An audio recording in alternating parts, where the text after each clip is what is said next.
Hi, everyone, and thanks again for joining me for another one of my interviews on the podcast gaudiumetspes.com. It's gaudiumetspes22.com.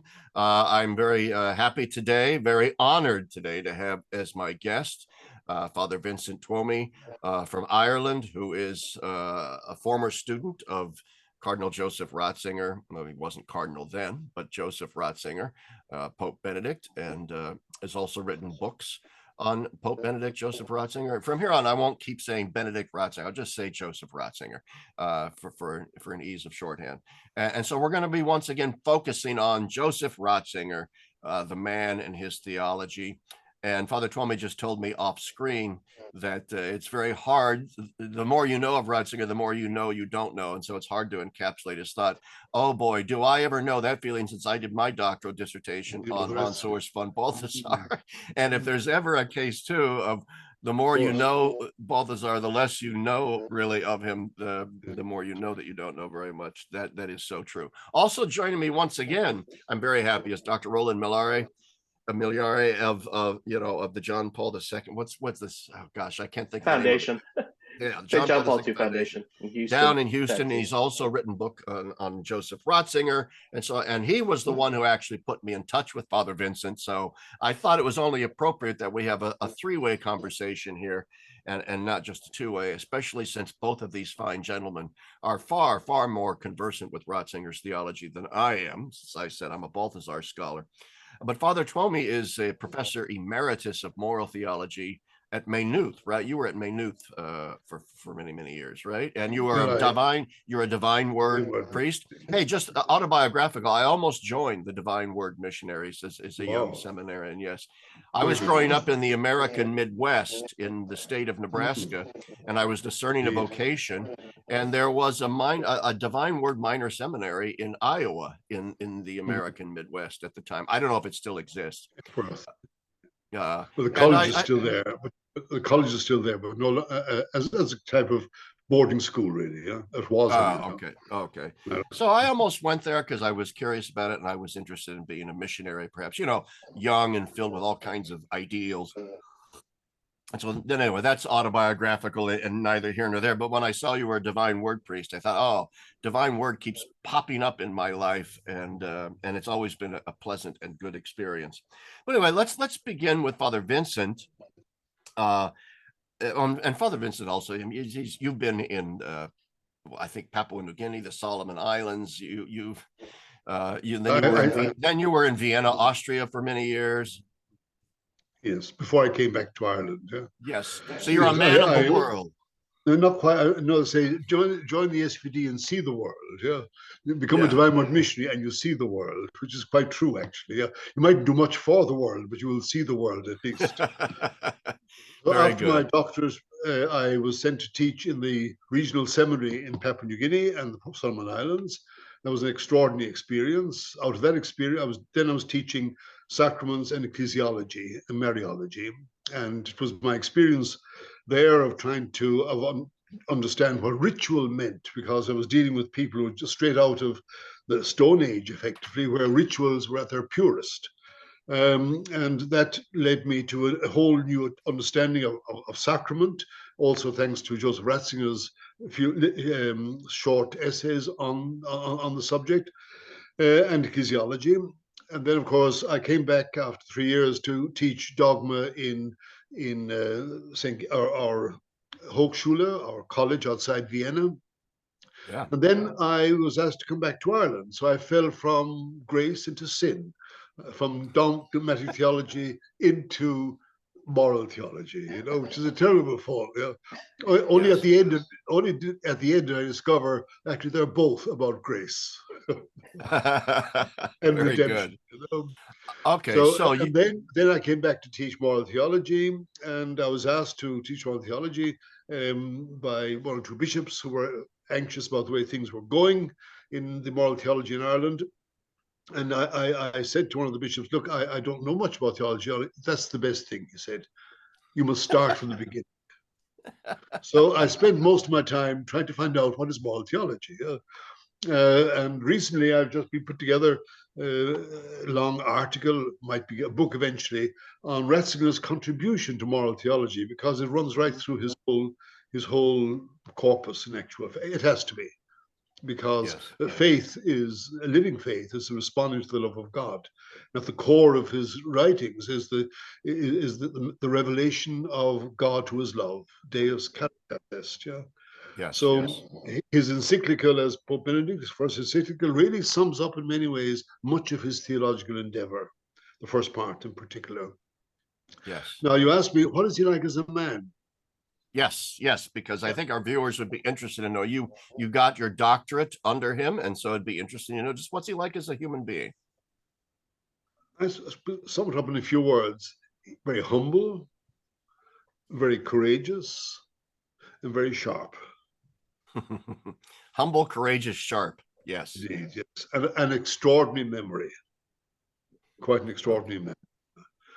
And a man of exquisite sensitivity to all that is true, good, and beautiful, yeah? Especially music. Oh, yes. Now, I got to know him in 1971 when I went to Germany to study theology. I had hoped to study under Walter Casper, primarily because he was practically unknown at the time. I didn't want to go to a well-known theologian, but I ended up in our house in Munster in Westphalia.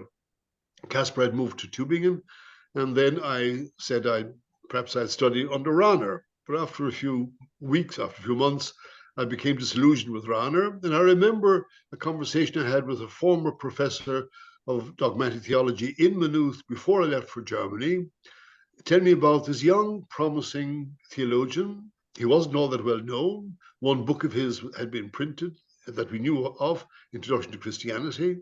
Yes. And Ratzinger had been, as a young theologian, in 1969 at the Maynooth Summer School, which was an attempt to bring modern theology into Ireland. And he was very impressed with him. That is Kevin McNamara, my former professor. And he said he had to leave Tübingen because he couldn't do work. He couldn't work there with the tension on the faculty. This has been falsely actually attributed to his tension with the students. He never had trouble with any students anywhere. Good. And I've had this from my friends who were students in Tübingen, that he was always respected by the students. Whenever there was that was 68, was the time of the huge student revolution. And he himself was dean of the faculty at one stage. He was always got the respect. Whenever he spoke, people stopped. He had established himself as a man of reason. So and I was told he had left Tübingen because he couldn't do any academic work. And he had gone to this new university in Bavaria, Regensburg. Regensburg, yes. And so when I got, and that he was happy to start there. He built a house, and his sister was there. His brother was in charge of the boarding school that ran the cathedral choir school, over 1,000 years old. He was the director of that and the main conductor. His sister was with him, so the whole family was there. He had bought a house outside on the outskirts of the town in a little parish, Pentling, and he had his parents' graves, remains reinterred in the local parish cemetery around the church. So I remembered hearing, what would I do when I was in Munster, Westphalia? Oh, perhaps I would go to Ratzinger. Yes, so yes. I got an overnight train down from Munster to Regensburg, stepped out early in the morning in Regensburg. It was a cold winter's morning, a lot of slush around. It was January. Got a taxi to Pentling and met the man. And the first impressions are always the lasting. Yeah? Yes. He was a simple man in a very simple house with a lovely sister who was equally, she could be from any part of the Bavarian woods where they originally came from. And the second thing I noticed was he listened to me. Yeah? I've been writing an account actually of my reminiscences for a periodical. And I think listening is another word that sums up the man. Yeah, he listens to what you're saying with great attention. Yeah, and he grasps exactly what you're trying to get at. So, and he listens to all voices of reason. Yeah. So no matter where they come from, whether they're atheists or whether they're Protestant or whether they're anti-Catholic, doesn't matter. There's any scintilla of truth there he grasps and appreciates. Yeah? But his courage as well, later I discovered, was the flip side of his humility, because I said humility is the most significant characteristic, I would say, of Ratzinger.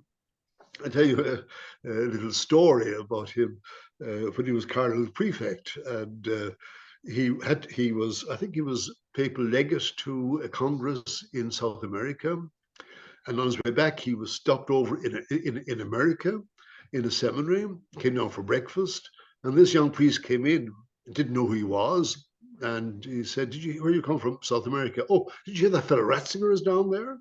He's an awful fellow. And he gave out like mad about Ratzinger. And Ratzinger sat there, yes, I'm sure that's true. Finished his breakfast and went off, you know. He has a wonderful, rather, you say a dry wit. He has a very dry, a very often very sharp wit, you know. So also when I went down to Ratzinger, I described this in my little book, Benedict, the Conscience of Our Age, which I wrote because of the terrible anti-Ratzinger, exactly, how you got it, the anti-Ratzinger attacks on him, especially in the British media, the Irish media as well, you know. And there's one chapter there, and it is because they were saying he was from Nazi to paparazzi. Was right, one of the right. headlines, That was one of you the know. phrases. Yeah. So the chapter that I wrote that chapter, you know, guilt by association, in that book, to show the real story, that he came from a family that was anti-Nazi to the end. Yeah. And Oh, his very father much so. was Yeah. extraordinary, and so I then I added the rest to it, and that's the book. But but in that book, I also describe how I attended one of the higher seminars, as they're called, of Karl Rahner on Christology. It was frustrating. No one had a chance to say anything. He talked and talked and talked. He was an oracle. One student would give a summary paper of the topic, and for about half an hour, and he wouldn't even sit down. He marched up and down behind us, and when the topic was over, he began talking. Yeah?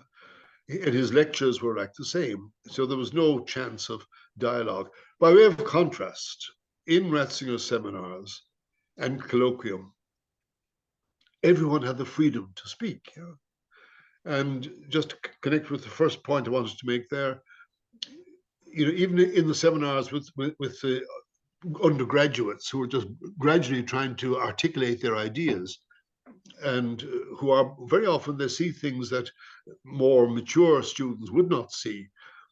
And he would let everybody speak on the topic for about half an hour or 20 minutes.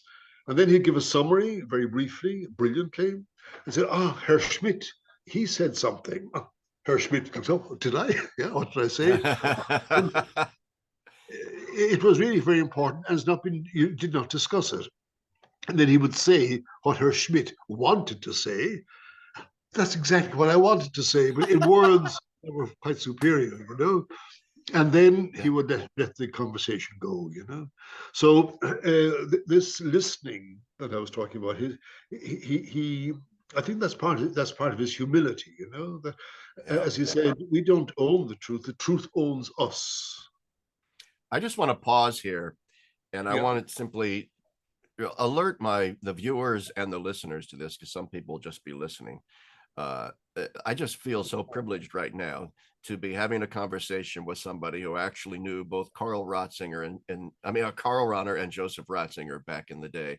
And I just want the viewers and listeners to realize how privileged we are right now to hear a firsthand account of what it was like actually to be in class with Karl Rahner and what it was like to be in class and seminar with Joseph Ratzinger. There aren't very many people out there that can lay claim to what you are saying. And so this is really, I think, a privileged moment for me to be having this wonderful conversation with you and these reminiscences of these two. I mean, I'm not a huge fan of Rahner's theology, but I mean, he's obviously a theological giant and had profound insights into things and was a mover and a shaker in the church and remains a very important theologian in the church. So yeah, it's just fascinating. So what did you let's move on then, and Roland, I'm going to come to you in a second, so be prepared to ask a question of whatever it might be. What did you do your doctoral dissertation on, Father, under Joseph Ratzinger? On the primacy of the Bishop of Rome in the 4th century. That's really in the writings of Eusebius of Caesarea and Athanasius of Alexandria. Very interesting. And it happened by accident. I intended to study. I want to do something on the Fathers, and I was instructed to look at Athanasius, his pneumatology, his theology of the Holy Spirit, and I was working on that. And I attended one summer a big conference of Orthodox Catholic theologians, mostly bishops, some big theologians like Danielo, I think was his name, from the various Orthodox churches, and some Uniat, as they were called as well. And it was about communio, and everyone was very polite, and there were papers being read. And somebody happened to mention the role of the Bishop of Rome in the union, the communio of the church. And there was an outcry, of protest. And as I said to somebody, I think it was the Archbishop of Tuam, MacHale, at the First Vatican Council, he was against defining papal infallibility, said we don't need it. We suck it in with our mother's milk. He said what he said at the Vatican. Yeah. And to me, I was quite shocked, and I'd read enough of Athanasius to realize that he had appealed to Rome when he was being persecuted by the supporters of Arius. Mm-hmm. And so why'd you go to Rome? Yeah.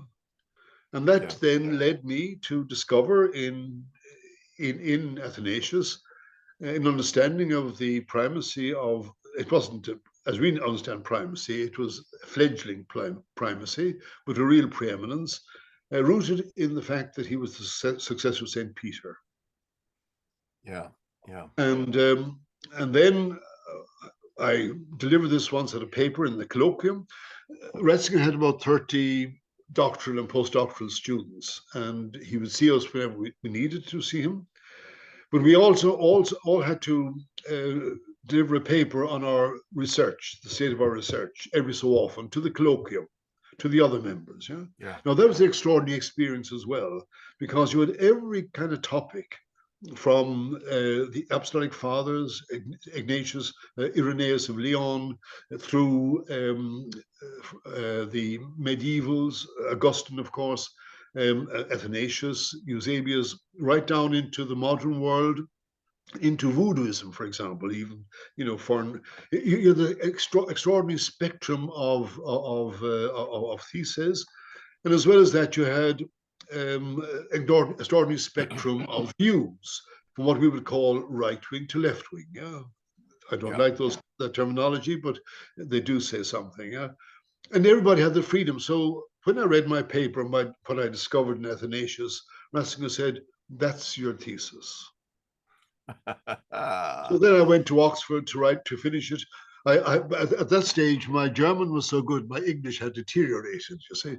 And I wanted to write it in English. So I went back to Oxford to write the introduction and conclusion. When I was there, I discovered, quite by accident, the roots of what up to then was unknown. That is the prominence of the Petrine significance of the Bishop of Rome's position in the early church. Yeah? I discovered that in the early redaction of Eusebius's church history, which went through 4 redactions. Yeah, and I didn't do that redaction. I couldn't do it. That wouldn't be my forte.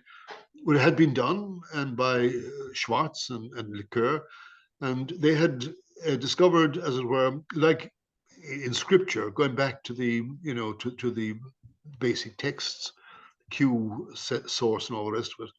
And you can actually isolate what Eusebius of Caesarea, when he sat down to write a church history, what notion of church did he have?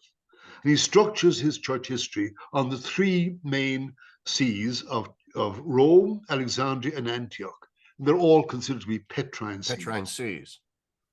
And that was in the early Eusebius, which is, written before 303, before the outbreak of the Great Persecution.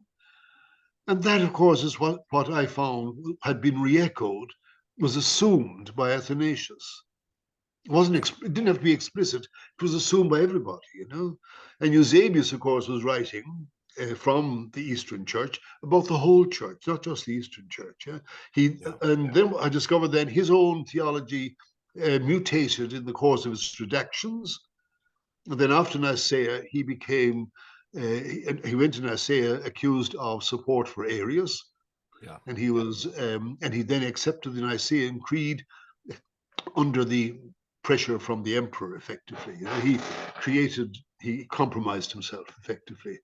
And then he develops a new theology, which we're all familiar with, the imperial theology, where effectively Constantine becomes the head of the church. He takes the place of what the Bishop of Rome, a successor of Peter, was. The new successor of Peter is Constantine, effectively. So that was my thesis. Anyhow, Father Vincent, remind me, Father Vincent, is the book, your dissertation rather, is going to be republished by Ignatius Press? Is that? It's being prepared for publication. Yeah, it's rather massive. Yeah, I wrote two theses. So then I wrote a thesis on Eusebius, and then I went back to Regensburg and rewrote my first thesis in the light of what I discovered in my second thesis. So that took 7 years. So eventually they kicked me out and said, go off to Papua New Guinea and learn a bit something about reality.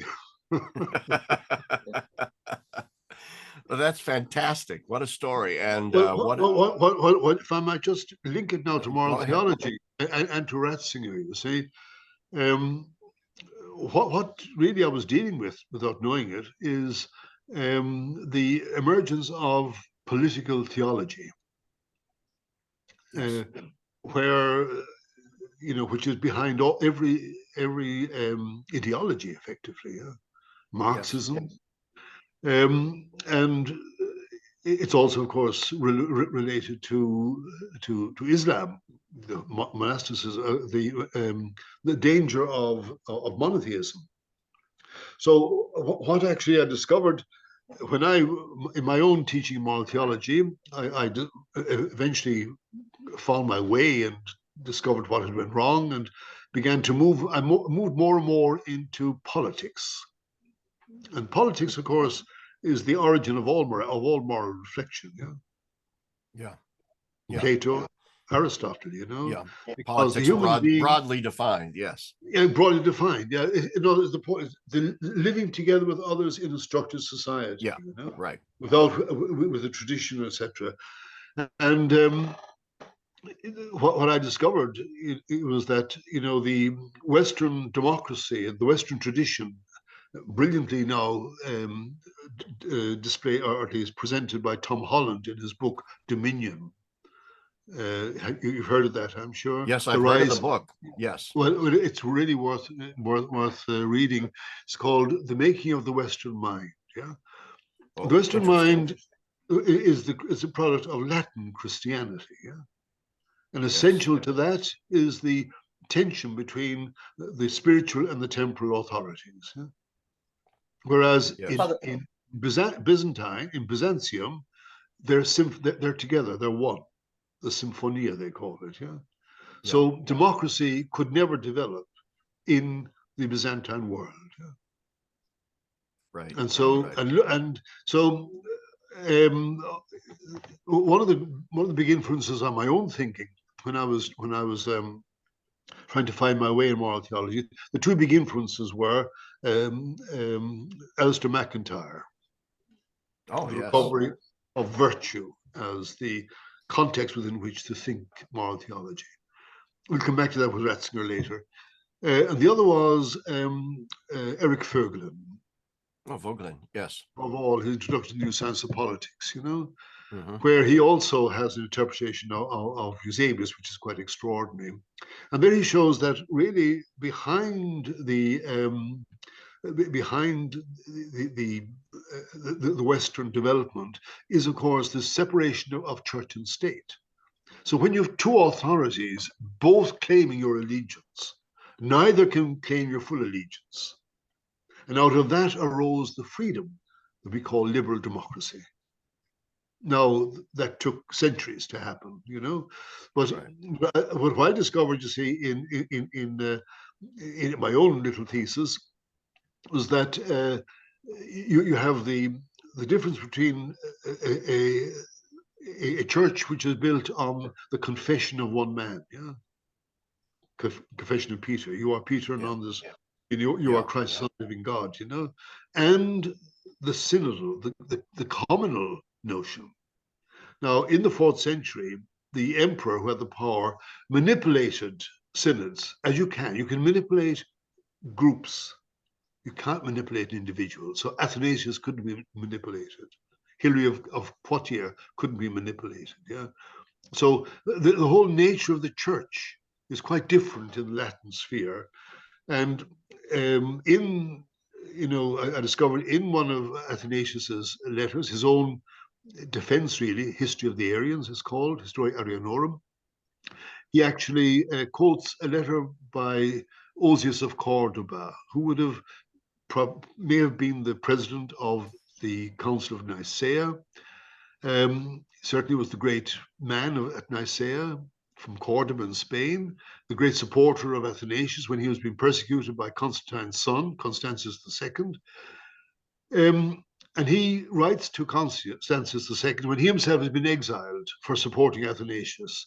Remember, give to Caesar what is Caesar's and to God what is God. Now, that distinction between God and Caesar, Ratzinger himself uses as the basis of his own theology of political life. Okay. It becomes then it evolves then. It's behind the Western Latin development of political life. So that's my doctoral thesis. Well, it's fantastic. And I'm really, really happy to hear that Ignatius Press is going to publish that. No.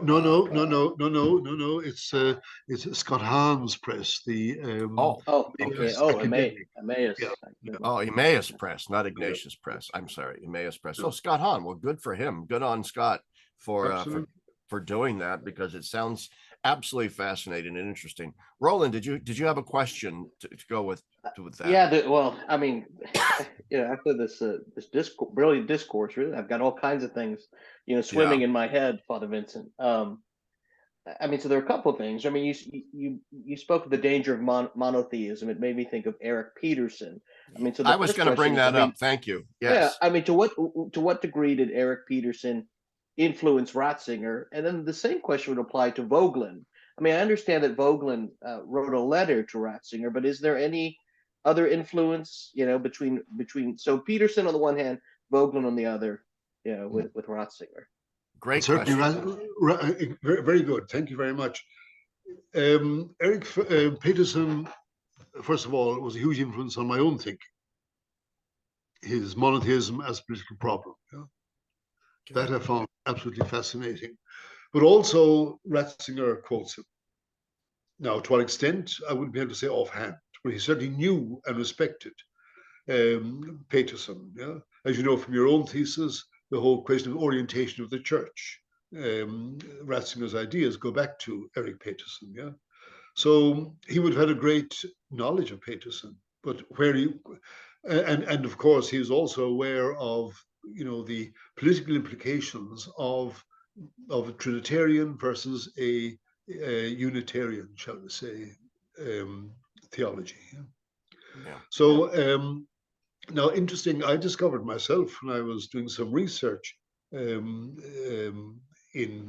Rome in the Goethe's Gesellschaft library in Camposanto. And I found quite by accident on a book by a woman, Nockfa, I think was her name, a biography of Eric Peterson. And Eric Peterson wrote that biography, that article, according to this big thick biography, to counteract the theology that was emerging in Maria Lach, including Odo Cassels, the liturgical movement, which actually made them open to the Third Reich. Now, with regard to, you ask about Eric Voegelin, Eric Voegelin himself admits that what he's giving is a summary of other works that are doing. He doesn't actually give to my memory. Now, I may be wrong, but my memory serves me right. He doesn't actually say who these, Bukensky was one of the men he mentions, I think, but very few. I can't remember if he mentions Peterson, but he certainly repeats Peterson. He certainly, essentially says the same thing as Peterson, yeah? That with the triumph of the Trinitarian theology at the end of the 4th century in Constantinople, that was the end of political theology in the early church. Yeah? What rather frightened me, of course, was the realization that in Marielach, the whole community there, Abbot, were open to Hitler. Yes. Yes. And that brings us back to and of course that's one of the, as you know from Eric Voegelin, one of his theses, that actually these things they're not just past tense. We live in the influence of the movement that goes back to Giacomo Fiore, a transformation of history into an immanent movement within his transformation of the eschaton into the immanentization in history, Yeah. And so now we're living in the age of the Spirit. It was exactly, yes. Well, what spirit, you would say, yeah. yeah, exactly. We know the Spirit, yeah. But to go back to your other question there, Roland, about Ratzinger. Yes, Ratzinger actually was in correspondence with Eric Voegelin, yeah. And I think it's the case of great minds think alike. I'm not sure, I think he quotes him once or twice. Eric Peterson, I know, gave him a present of his volumes, the German translation of Order and History, a translation of that into German, and which Ratzinger, Pope Benedict, actually gave. He said, "I'm not going to read it now. You read it." So he gave it to me. He sent me the copies, which I have in my library up there. Yeah. So, and I do think there is a lot of truth in the old saying that great minds think alike. Yeah. I'll give you another example. Yeah. So, sorry, Larry. Go ahead, Roland. No, Roland, you go ahead. This is a question that Larry has posed again, and rightfully so. Ratzinger, would you characterize him as a post-liberal thinker or a non-liberal thinker? Where do you situate him in relationship to liberalism or neoliberalism? Well, these are categories that are very much alive in the American world at the moment, and I'm not as familiar with them, quite frankly. So I would find it hard. I find it hard to pigeonhole Ratzinger into any topic. Yeah? He appreciates liberal democracy. He appreciates what the Enlightenment did, for example. The Enlightenment itself, as he says, as Tom Holland says, is a product of Latin Christianity. Yeah. And it emerged when Latin Christianity lost its roots by becoming a state religion. Yeah? So after the 30 Years' War, the Peace of Westphalia, cuius regio est religio, that whatever the ruler, whoever the monarch believed, that became state religion. Yeah? Now, that, of course, goes against the whole essence of Christian understanding of the relationship between church and the political world it lives in. Give to Caesar what is Caesar, to God what is God. There is a distinction there. There can't ever be a merger of both. When they do, you have, as you had, and that has happened over and over again It happened in Anglicanism in England with the Reformation. It happened to a certain extent, of course, in Germany as well. But it happened also in the Catholic world, yeah, with throne and altar becoming one, yeah. And when that happens, it is bad both for religion and for the state. And the Enlightenment reaction again, and you had the wars of religion. They perhaps were the worst of all before that compromise was established at Westphalia. Then you had the Enlightenment he sees in terms of politics as the healthy reaction against this union of church and state, yeah? And the reestablishment of politics on a rational basis. Yeah? Now, if you ask me what is the essence of Ratzinger's understanding of politics, I would say politics is the realm of prudential judgment. Yeah. In a word, yeah. And it's the realm. It's the art of the politics, the art of the possible. Now, actually, it seems like it seems like in Space, maybe it's in Space Salve where he says that politics is about ethics and not eschatology. Exactly, because that's the constant problem we seem to be up against, that people reduce politics to the eschaton, right? To Voglin's immanization of the eschaton. Yes, that's one of the characteristics of modernity, is the attempt to establish a perfect society on earth. Yeah? And he goes back to say, the fact is that there are theological issues involved here. We are essentially imperfect. We'll never have a perfect society. We have to live with imperfection. Yeah? May I just tell the story of that as well? I used to drive Ratzinger around. We can go back to Ratzinger as a man later if you wish, but I had to finance my stay because the state in America paid for my university fees, but I had to earn some money, so I was doing chaplaincy for a convent, and also was helping out in a parish nearby. So I had a car at my disposal from the diocese, because both were outside the city of Regensburg. So occasionally, Ratzinger never rode more than a bicycle. By the way, he never drove a car, and he always had drawn very, very simply. It was a little bag. You think he was going to ask for a handout, actually, the next time, you know. But so occasionally he'd ask me to drive him here, there, and everywhere. And anyhow, one day in the car, I was still struggling. Back now after my discovery in Oxford, I was back in Regensburg rewriting my I had a great time, by the way, because everything flowed into all the jigsaw puzzles came together, pieces came together. And he said, how's the thesis? I said, well, now I've got that to do and that to do. He said, Mut zur Lücke. Have the courage to leave gaps. Mm-hmm. I interpret that as have the courage to be imperfect. Yeah. Yeah. Don't make the perfect the enemy of the good. Yes. Exactly. And most of his works were never completed. Introduction actually connected to that, and you see this in Balthasar, the whole notion of das Ganze im Fragment, right? The whole in the fragment, or yes, das Ganze im Fragment. Could you comment on that? Well, before we go there, I mean, in Balthasar, since I'm a Balthasar scholar, I mean, it comes das Ganze im Fragment is actually very tied up with Balthasar's theology of history as well. In fact, the German title of the book, when it's in English, is translated as Man in History or something along those lines. Yeah, but the German is das Ganze. Das Ganze im Fragment. And so there would be, I think, some resonance in Ratzinger's. Ratzinger too was concerned with the theology of history.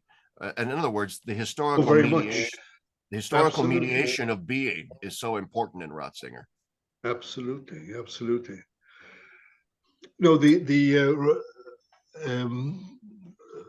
you've asked a question with huge ramifications. May I just begin with a little incident? I told you about driving a car. Ratzinger once asked me, would I collect Hans Urs von Balthasar from the station? He'll come to Regensburg to give a talk, you know. So I did. And it was early in the afternoon. And we drove down to Wörth on the Donau, a little village on the Danube, went for a walk for about an hour, and both of these great men were discussing all the various books and all the various thoughts and individuals. I felt so small, but it was a wonderful experience. And anyhow, Yeah. so afterwards, this, by the way, the Scansa im Fragment. Now, Ratzinger and Balthasar, of course, were thought basically in the same way, but in their approach was quite different, as you know. Yeah, Ratzinger, Balthasar was like Michelangelo, or Rembrandt, huge, big canvas. Yeah. Ratzinger is more like Picasso, just a few sketches here and there, and you fill in the rest. So that's how I would describe him. But the historicity of being, of course, is one of the major themes running through his whole theology. But understood as the fact that the human person is inserted into a particular history through his language and his culture. So we actually absorb the history is part of us. He doesn't believe in history as some kind of linear development where, in terms of Hegel or in terms of Fiore, that somehow or other we're growing towards a greater, more perfect future. The only future we are growing towards, our own future as individuals and as a community, which is union with God in Christ. Yeah, and and that, of course, is also historical. That my historic history is what is made by human decisions. So my human decisions are my historicity, if you wish. Yeah? But those decisions are made within the whole compass of the culture which I absorb with my mother's milk, literally. Yeah. So, and for Ratzinger, that is extremely important too, in terms of denying any kind of attempt to create a perfect society, because we all begin at point null when we're born, practically. But that null point is already inserted into a whole sea in which we are swimming. And we emerge out of that, as it were, in the course of allowing God to work in us, to transform us. And he also, when he's talking about natural law, for example, as part of his moral theology, his understanding of that is quite fascinating. It goes back really for him theologically to the fact that we're all created in the image and likeness of God. Right. Therefore, what God wants of us is already in our hearts. And he quotes Gratian's digest, which begins with, the natural law is give unto us as the golden rule. Yeah? So written into our hearts is the knowledge of what we should do. Yeah. Central to Ratzinger's moral theology is his notion of conscience, his recovery of the medieval notion of synderesis, of the conscious, the sensorium for transcendence, Vogler would say, that capacity for truth which is given to us. Yeah? But it's actually covered with layers of, as it were, pollution through history. So that's why revelation was needed to break through, to actually release the truth that is in us. So we needed the 10 Commandments because we know what they are within us. Yeah. And as a result of that, but so do all the religions of the world are described by Ratzinger as actually means of actually coming to the truth of who we are, what we should do, how we should behave. Yeah? And here he quotes C.S. Lewis's wonderful little essay, The Abolition of Man. Great book. Which is a wonderful book. As you know, Lewis shows how written, just perhaps some of your listeners mightn't be aware of this, but it was written in the middle of the Second World War.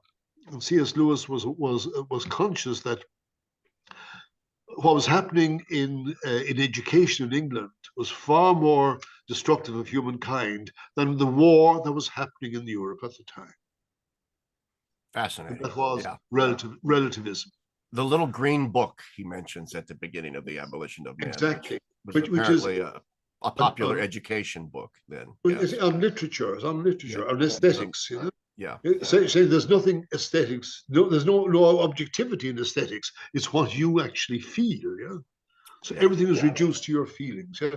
And then Ratzinger then, in one of his contributions to moral theology, talks about the fact that today the evidence of morality is no longer we moderns no longer appreciate morality for what it is, because it's lost its spontaneous evidence that was known to all the peoples of the world, yeah? Because it was written into our being, and that he calls primordial conscience. Yeah. So the historicity of man is the essential is essentially ambiguous, if you wish. Yeah? But man, by his nature, because he's got this capacity, again using Vogelin's term, this sensorium for transcendence, he can rise out of this and reach the truth. Therefore, he's not totally conditioned by history. To what extent would Ratzinger say that you mentioned earlier that revelation was necessary in order to sort of break through some of the crud that had crusted over that moral sense? But segueing now to our modern situation, where Ratzinger has spoken of the dictatorship of relativism, where he has spoken of the eclipse of God in our culture. I'm remembering Balthasar in Theodrama 4, when he's talking about apocalypse in the book of Revelation. He talks about how modernity is characterized by an almost complete attenuation, a thinning out of man's moral and religious sense, that natural thirst for God, that natural sense of right and wrong, to the point where Balthasar says that it's almost been completely occluded. And it seems to me there are affinities in Ratzinger's thinking of modernity that are very close to that Balthasarian analysis, that our moral awareness today has been grounded now in an eclipse of God that is deeply problematic. Would you say that's true in his thinking? I say that's absolutely true. And a lot of his work in politics and morality is trying to, as it were, outline the genealogy of that situation. Yes. You know, showing how what he calls the closing of the self-limitation of reason begins with Bacon, begins with scientism. You know, when all of a sudden, you know, we limit our understanding of reality to what we can observe, to the empirical world, and therefore, and gradually, God is excluded, not intentionally, just forgotten, as it were. Yeah. So a lot of his work is, I'm just trying to look for a, if I might just, I was just looking at one or two things before I came in, just to refresh my own mind about, anyhow, I can't find it, but if I might just go back Take to your time, Father. Take your time. No, I'm just trying to get you up again. Yeah. No, the Okay. He talks about one of the roots of it, of course, as he describes it, is the in this Caritas Est, for example, he sums it up. A false understanding of love as simply of reality as being totally corrupt, Lutheranism, yeah, and at its most extreme, yeah, that leads to a skepticism. Okay. You know, if you can't know God, if you can't know His will, if you're totally corrupt, everything has to come from outside. You know, that leads to a skepticism. So he goes in several of his writings now. He goes back to trace the various origins of this death of God, to put it that way. That actually is marks our era. He also says there is no hope for humanity if we don't discover and reassert the primacy of God. in our own lives. Right. That can't be done theoretically. It's just to be lived. And that's where, of course, for him, liturgy is so important. Yeah? So vitally important. But I want It's where we encounter okay, so the to absolute. bring it back to Roland's question earlier about post-liberalism in this modern American context, there are many sort of resurgent American Catholic voices arguing for a kind of integralism, either a sort of hard or soft political integralism. And it's a direct response to precisely this eclipse of God in the narrative. So that brings me to a question. You said earlier in your talk here that there's a distinction being made between the Latin West and Byzantium, whereas in Byzantium the political and religious realms were more fused together, whereas in the West there was this distinction that was made. But I'm wondering now, in the light of what eventually that distinction between church and state becomes, it becomes a bifurcation, a real separation, which also involves a separation of reason, a separation of nature and grace, the rise of secularism. I'm wondering if Ratzinger doesn't write something somewhere where he, in a sense, realizes, therefore, that the Western approach doesn't carry with it a certain negative baggage. I mean, there, just as there's an inherent danger in Byzantium towards a kind of Caesaro-Papist sort of integration of the two, does not the West run the risk as well of precisely the separation that we see? Oh yes, he would agree with that. I mean, to say what we're dealing with in the West are heretical understandings of the Western Christianity. Yeah? Yes. And but at the root of them all is something. You talk about about American attempts now to find a new way beyond liberalism, etc. I think Ratzinger said that any kind of attempt to have an ism in politics is actually wrong. That yeah, because politics is the realm of the possible. It's the practical reason. Yeah? It's as Roland pointed out, it's ethics. He says at one stage there has to be a commonly accepted morality that is not man-made. This is where God comes in, but it's a given by God.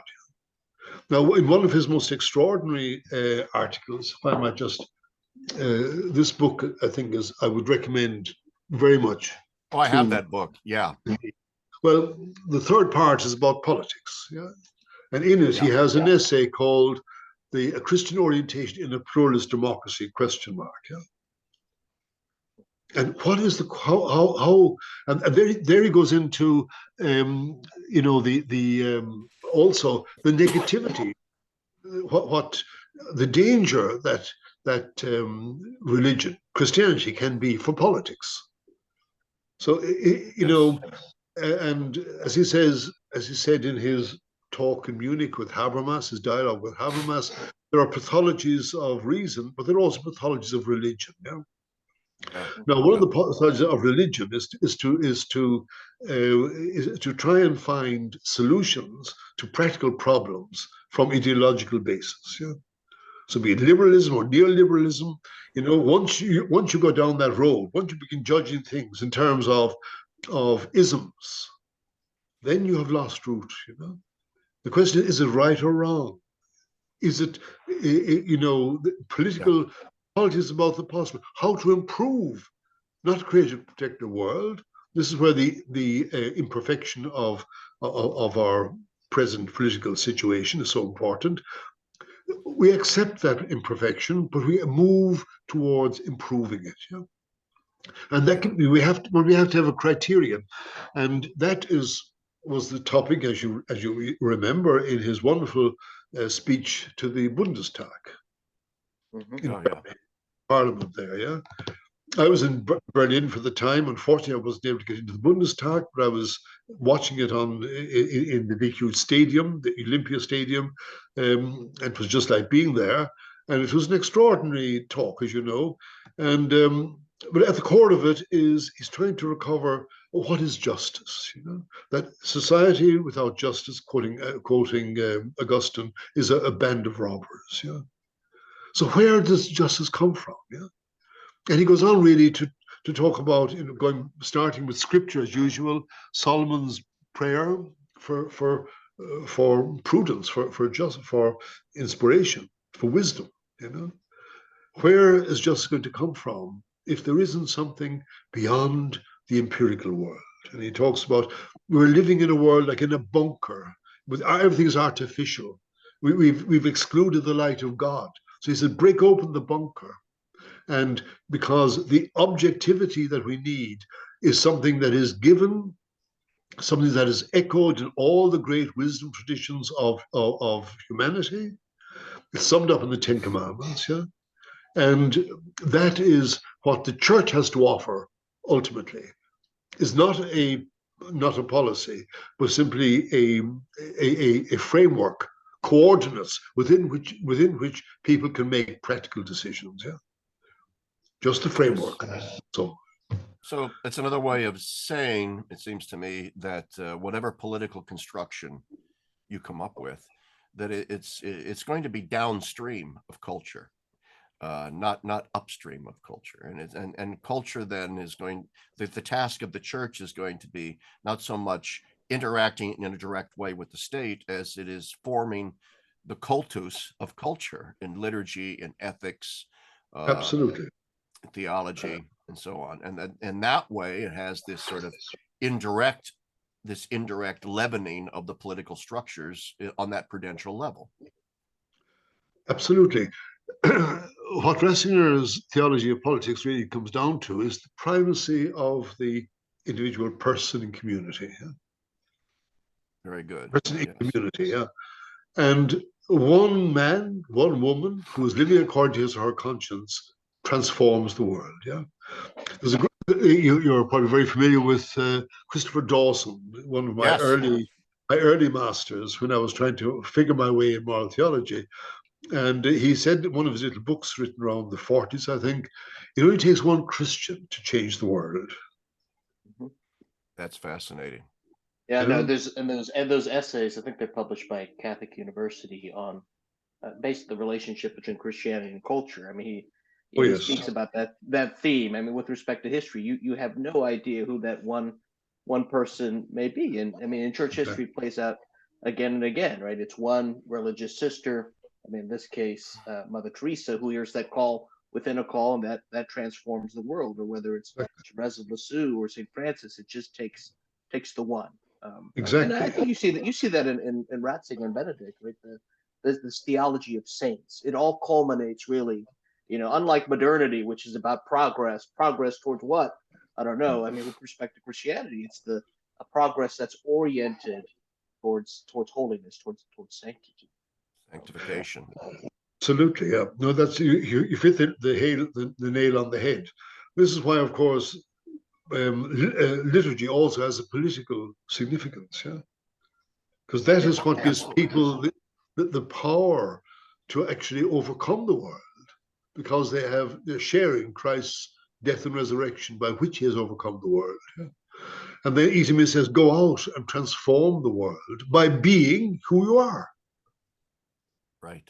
Now, there is a need for political parties and all the rest of it. But by the way, I was talking about the American situation. I'm hesitant to talk about anything happening in America because I'm very much aware from my little time in America, but how different it is to Europe.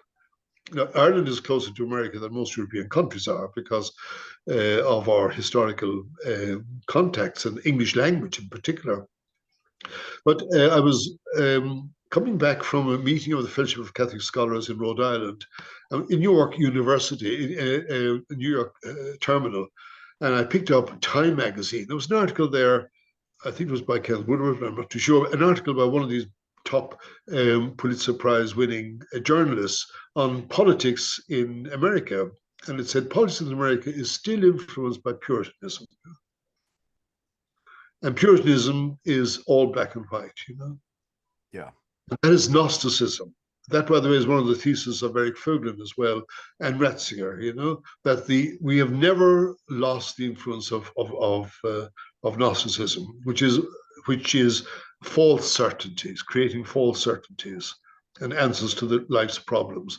But this, as I said, for Ratzinger and for Aristotle, but also for Thomas Aquinas, politics is a practical solving of problems to help people and society to flourish, so that virtue people can become fully human in society. That's another thing we have to talk about perhaps later, the need to recover an understanding of morality in terms of virtue, not in terms of legalism and in terms of casuistry of various kinds.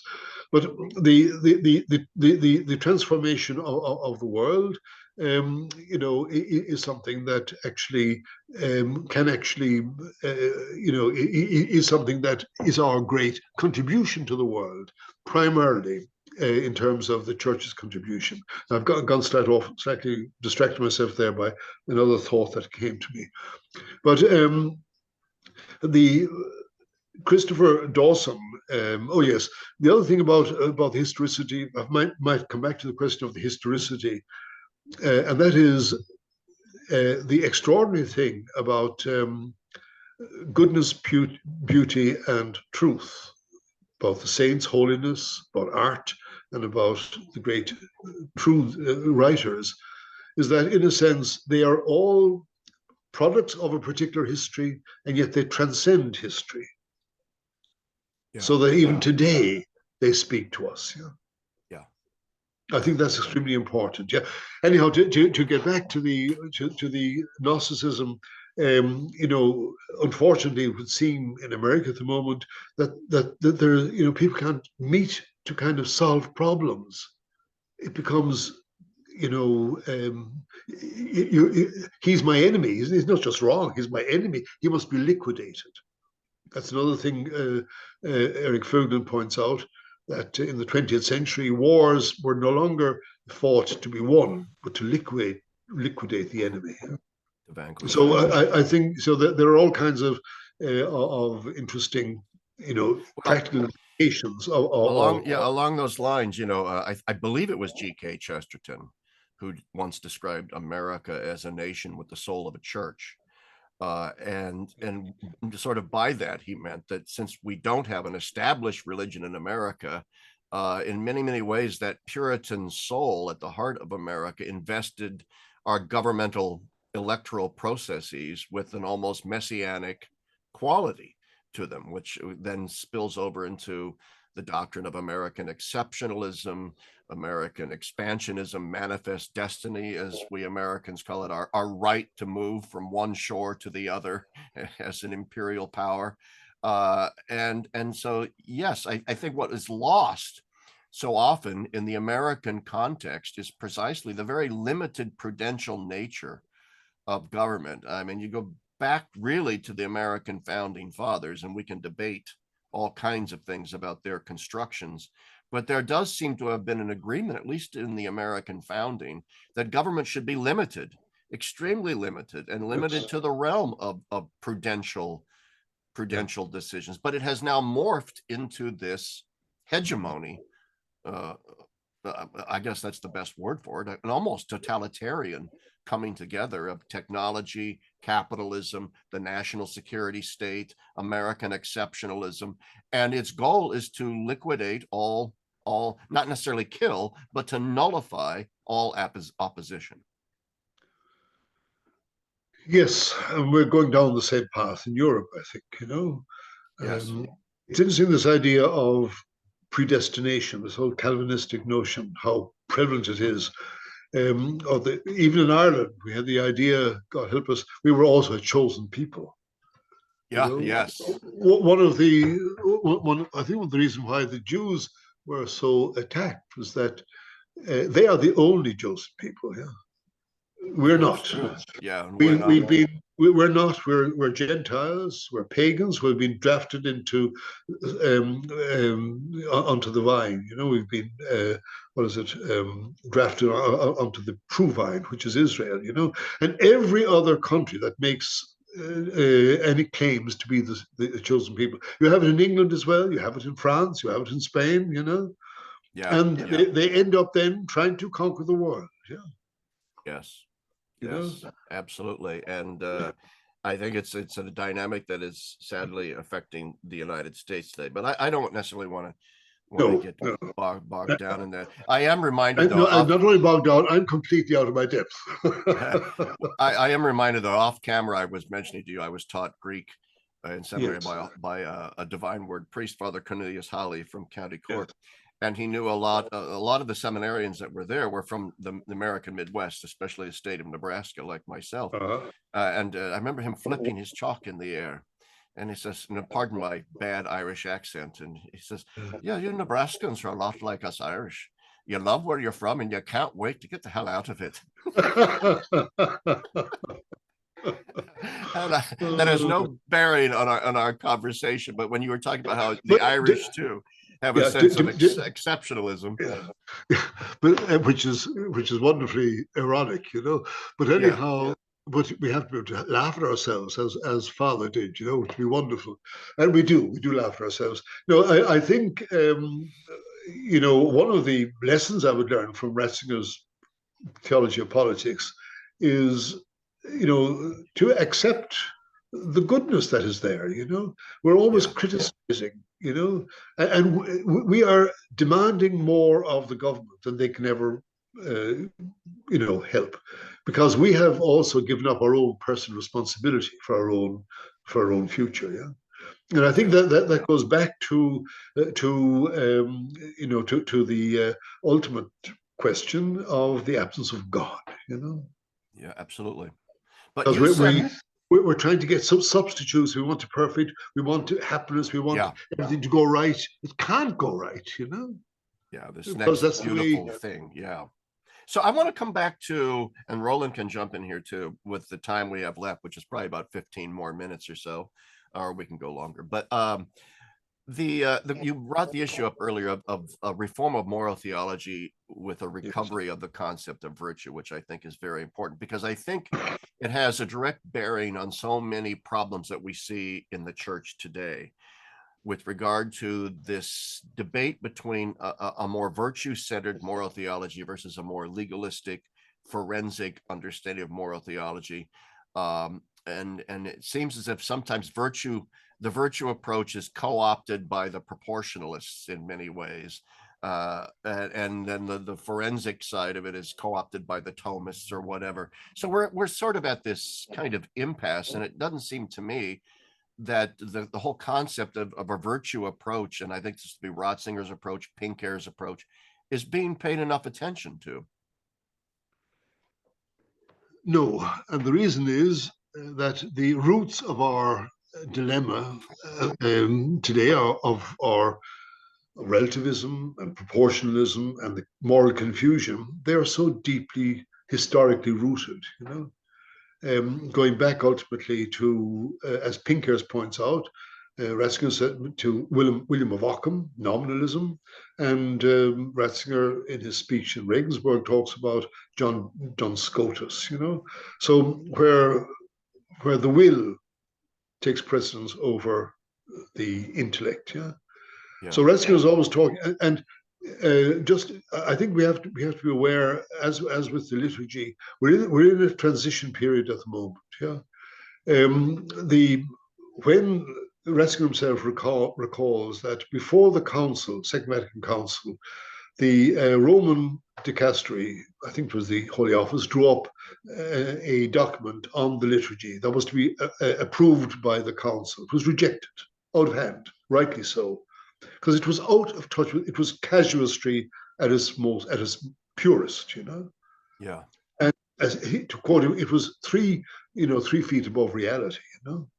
They were they'd solved all problems. It was really, Yeah, and of course it had lost touch with scripture, is what he called it. Yeah.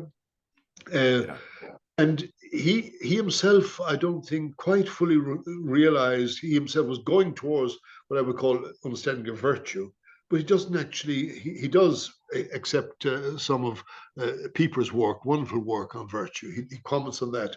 I don't, yeah, and I gave one or two talks to the Schülerkreis one actually on this question. He himself was discusses the question of moral theology, and when he was chairman of the International Theological Commission, and the divisions were so crass and so difficult to reconcile. He himself, I don't think, could find a solution. And as MacIntyre points out in that extraordinary book After Virtue, what happened was over the period of a few hundred years, this whole wonderful synthesis that was summed up by Thomas Aquinas, the medievals, all the medievals, based on an understanding of morality, human behavior in terms of acquiring virtues, to behave spontaneously, to do what is good and true. Over centuries, that it was a slow motion collapsed, and all that is left are fragments all over the place. And it's like I think MacIntyre has this wonderful comparison with, if the environment, the Greens today decided, science is the root of all, destroying the globe. Let's blow up all the laboratories and destroy all the books on science. And then a few centuries later, people found scraps of these books and tried to rebuild the synthesis of science. That's what you got in theology. Over the years, over the centuries, people building synthesis, building moral, synthesis or systems on fractions of the original synthesis. And that is seeped into our whole culture. That can't be overcome in a course of moral theology or reading a book or anything like that. It takes time, and that is, and it will, because truth always triumphs in the end, And this understanding of morality and the place of the law within it, because they are not. There is a place for casuistry as well, if you understand its limitations. And the law, of course, is ultimately the moral law.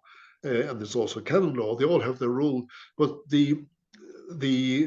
Ratzinger himself talks about the need for people to actually grow to respond to God's love. It all begins with grace, responding to God's call in our hearts, and the power He gives us to actually respond to Him.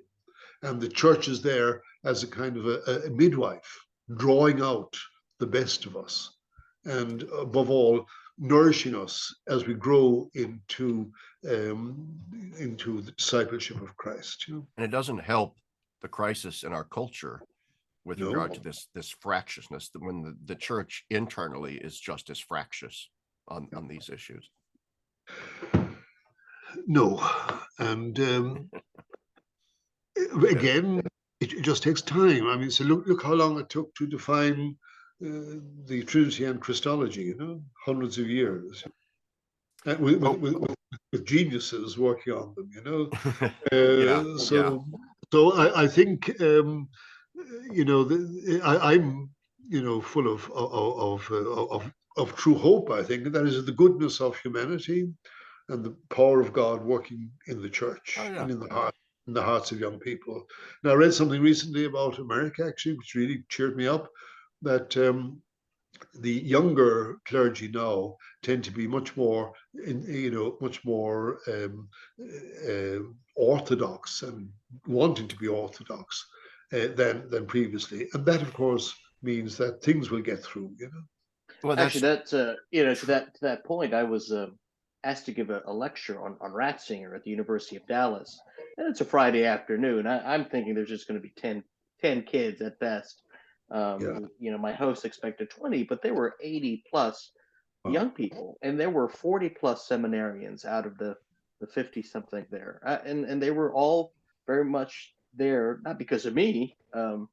They were there because of Ratzinger, Benedict. They were interested in hearing about the liturgy. So there are these pockets of hope. But to that essay from A Faith and Future, I think Ratzinger's point is very sobering. Should be sobering for us, that the church will be more faithful, but it'll be smaller. I think that's what you're going to see, especially in the West. I agree with that, but I would add one caveat to this idea that so many young seminarians in the American church are now very, very concerned with the issue of orthodoxy and remaining orthodox, is that they really do, and I know Roland would agree with this, they really do need education. They need to be led. They need to be taught, because unless they are exposed to the Ratzingers and De Lubachs and Danielus and Piepers and Balthazars of the church, most of them have never heard of these people. They've heard of Ratzinger, of course, because he was Pope, and instead they're feeding off of certain internet voices from the far right, from the Catholic right, who are arguing for simply a kind of return to Garrigou-Lagrange, a return to the neo-scholastic sort of form of forensic thinking that one saw in the pre-conciliar church. And this is not out of any ill will. It's out of a real sort of angst that they're feeling towards modernity and rejecting it. And it seems though that their only category that they can flock to is a sort of return to a more integralist understanding. So that's the only caveat. I just think that it points to the importance of everything we've been talking to here today with regard to the thought of Ratzinger and how he listened, and how important it is to be humble, and how important it is to study and read widely, and to be educated, and not simply to fall into these camps of thinking, but that's my 2 cents on that dynamic of the young guys being more conservative. Well, of course, I mean, to say, again, we're back to the ambiguity of our human condition. There's nothing perfect, and I think that once people have got a taste for the truth, and the great thing about Ratzinger, you see, is that all you have are sketches. And he's not easy to buttonhole. So you have to search further and go on to people like Balthazar, who was much more comprehensive and much deeper in many ways. So I think that the Holy Spirit is at work as well. We shouldn't forget that. But the other thing I would like to finish with, that is the importance of recognizing the true understanding of the authoritative teaching of the church. I think one of the greatest gifts that Ratzinger and John Paul II gave to the church is the Catechism of the Catholic Church. Yeah. And also, we're going through a period of confusion at the moment, because we're getting different signals from Rome, to put it bluntly, confusing signals. But the thing is that the church is not the Pope. The church is not a theologian. That's right. We're talking about the whole apostolic authority of the church, and that, like everything, it can't be reduced to a simple, formula. People give out about the Vatican Council, all this huge, thick volume of documents. Yes, but we're in a new era in history. And we have to start, as Paul VI said, from the beginning. We have to try and work through these things for ourselves. Absolutely, and I think ambiguity. And the only thing we can trust is what does the church actually teach? Not what does Ratzinger teach, or Balthazar, or John Paul II. What actually is the church's teaching? And that is a challenge as well. So, and I think what the great thing about the present papacy is that it's waking us up to that fact. That actually, the truth of the revealed truth granted to us by God for the salvation of all humanity, is something that is given a gift. It is there. We have to search for it. We can never be quite sure if we have it. So that should keep us humble and searching. Absolutely.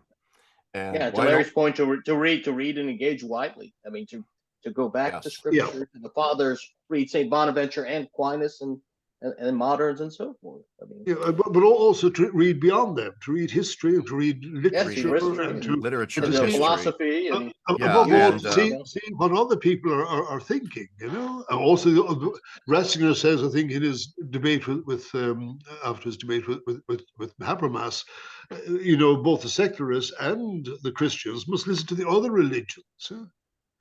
yes. What do they have to say? And not to be afraid of the truth. Exactly. Be not afraid. And we need to remember too, with regard to these, like the young seminarians, is that they're young.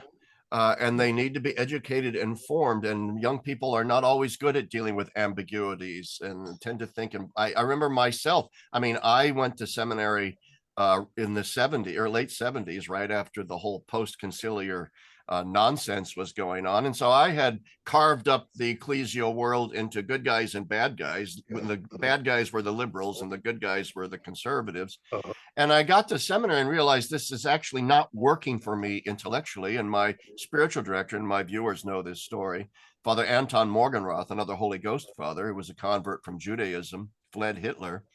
He had known Balthasar, and he had listened to me in spiritual direction talk about, my troubles trying to adjudicate all of these theological issues.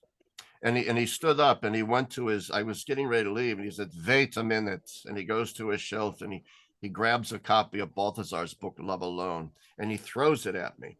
And I catch it. And he goes, "Here, read that. It will make you less stupid." And and I did read it. It was like trying to drink water from a fire hose for me as a young mind, but it was so explosive. It did make me less stupid. And from that, then Morgenroth took me by the hand and had me read Ratzinger, Danielou, de Lubac, Congar, all of these, Pieper, and then Bernanos, Mauriac, literary figures. And so to me, the pedagogy that is implied there is that it's okay for a young person to start in sort of a hardened position, very undeveloped, so long as they're open to being pushed forward. Yeah, and to that end, they need good guides, good mentors, yes, good teachers, good directors. Of course, they need huge. But Ratzinger's own pedagogical principle was, you should let the student discover the truth for himself or herself. Yes. Don't impose it.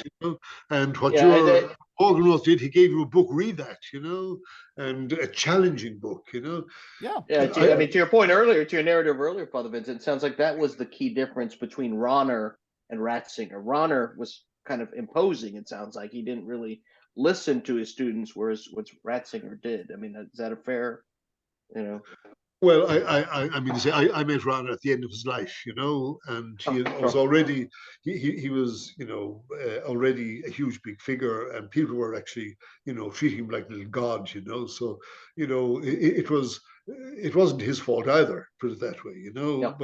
But he also had this system. Ratzinger never had a shule, he never had a system. Rahner has it. He could put everything into that system. Ratzinger never produced. We never had to study anything he asked us to study. You did what you wanted to do yourself, and so we had this spectrum of views in the colloquium, and which was quite spectacular. And so you had these huge discussions, wonderful discussions. You had to listen to the other person whether you liked it or not, even though he came or she came from a different school of thought. But I do think that the once a student has tasted, from the pure, clean waters of truth, that they absolutely. They will then search, Oh yeah, and it's interesting too. That after I read Love Alone by Balthasar, my next spiritual direction with Father Morgenroth, who was an accomplished pianist, as I came in and I sat down and he started to play Mozart on the piano, and he played from memory for half an hour, and then he got done and he goes, "There, we are finished, same time next week." And I stood up and said, "Father, but what about spiritual direction?" He goes, "You idiot, that was spiritual direction." But But the point being, other than me airing my autobiography, is to what your point earlier, Father, about the need to be exposed to music and literature and all that is true and good and beautiful. And sport. Uh-huh. And sport, absolutely. Yeah. Good. In fact, it seems like that's what was said about Ratzinger, what distinguished him from the other professors, that he takes time to play Mozart. right. He takes time to play the piano. That's true. That's true. And something about Mozart, I guess. Yes. Well, as you know, it's been often quoted, Cardinal Meister called him, Ratzinger was the Mozart of theology. Yeah, the Mozart of theology. That's right. Absolutely. Mozart wrote things from the head practically without any, and Ratzinger just spoke his theology. It just came through. You spoke at the very beginning about, asked me about him as a lecturer. His lectures were quite extraordinary because he only came in with a few notes, and he would speak spontaneously for 3/4 of an hour, and then if the time was up, he'd stop and continue then the following week. But his big book, Introduction to Christianity, I was told by a former assistant of his, Peter Kuhn, who these were lectures given to the university, not to the theology students, but to all the university. There were 2 theology faculties on the university, so it was a very theologically educated university. But he came in with a few notes, and then he spoke for an hour or something, and his assistant had one of these old recorders with spools, and it took a recording, went home and typed out the lecture, and at the end of the semester, he gave the typed copy with big gaps in between, big space between the lines, for Ratzinger to make an occasional adjustment and put in the footnotes. And that's a classic,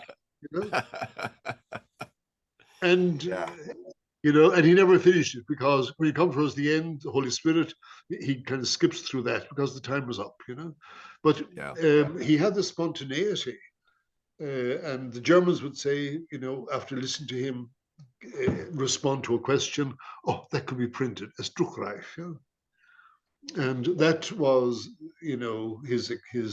his genius, I would say, quite extraordinary. Yeah.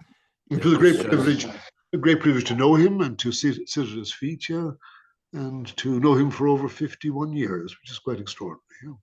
Now, Father Vincent, when's the last time you saw him? Last September. Okay. Yeah. Oh, fascinating. Yeah. Just this past I went to give him a copy of my book on the liturgy, The Dynamics of Liturgy. And we haven't spoken about that at all, by the way. But unfortunately, due to the post, the copy never arrived. But I saw him, and I spent 50 minutes with him, which was wonderful. And I then tried to give him a taste of the contents of the book, which are inspired by his theology and by my experience in Papua New Guinea in my study of ritual. And I found him, I found him very, as usual, alert and listening. Yeah, he speaks with a whisper mostly, but actually we had a fairly good conversation, and I could understand him better than the previous year when I also saw him. But he's getting frailer. Yeah, well. Yes, as you might imagine, 95, 96. What is he? 95. 95 years old. And he was never robust, Like myself, he was hopeless at sport, but loved watching it, But well, he had a stroke too, didn't he? Have a stroke? He had a stroke. He had, and he's blind in one eye, I think. Yeah. Oh, okay. So I did feel that. So he's, but also he's serene. Yeah, he was serene. And very happy to enter into dialogue. Yeah. Well, why don't we sort of end on that note, on the serenity of Pope Emeritus Benedict, one of the great towering figures of our time, certainly a hero, if you can use that word for saints, and I think he is a saint, a hero of mine, and as well as Wojtyła John Paul. And I thank you so much, Father Vincent, for taking a good hour and 35 minutes to be with us today. I Thank you, thought, Father well, Vincent. thank you. So I Roland. was Yeah. thinking, well, maybe since you said yesterday you weren't feeling well coming back from Cork, hopefully we can get 45 minutes at least going. And we talked, I could talk for another 3 hours with you and listen to you. It's an absolute privilege to hear you speak about these people and their theology. And I cannot thank you enough for coming on. Well, you can thank Roland, because I didn't want to come on, because he more or less forced it, you know, because Yeah. you're such a big figure. I was trembling in my boots, you know. I'm a big figure. You're a man who sat at the feet of Ronner and drove Balthazar around and knew Ratzinger. Yeah, but You know? but lots of people do that, you know. That's passive. That's purely passive, you know. I owe, that's purely providential. I can lay no claim to that, except I thank can the only Lord. say that your book, I loved it. Pope Benedict XVI, the conscience of our age. I'll show it again. Once again, highly recommend people get it. I'm assuming it's still in print from Ignatius Press. Yes, and this one from Ignatius and the Press, dynamics of liturgy, Joseph Ratzinger's theology of liturgy and interpretation. And I know many people. One is Father Harrison Eyre, he's a priest in Canada who's working on Ratzinger's thought, who will probably be very interested in this conversation after he listens to it. But so thank you once again, and thank you, Roland. I know I did most of the questioning and stuff. I probably didn't give you enough of a shot. It was a privilege for me just to listen to Father Vincent. I could listen to Father Vincent for hours, and to you, Larry. Absolutely. Yeah. Well, thanks everyone for tuning in, for listening, and once again, a big thank you to Father Vincent Twomey for coming on today. Thank you, Larry. Thank you, Roland. Yeah, yes, good I to see you again, appreciate Father Vincent. stimulating Larry. conversation.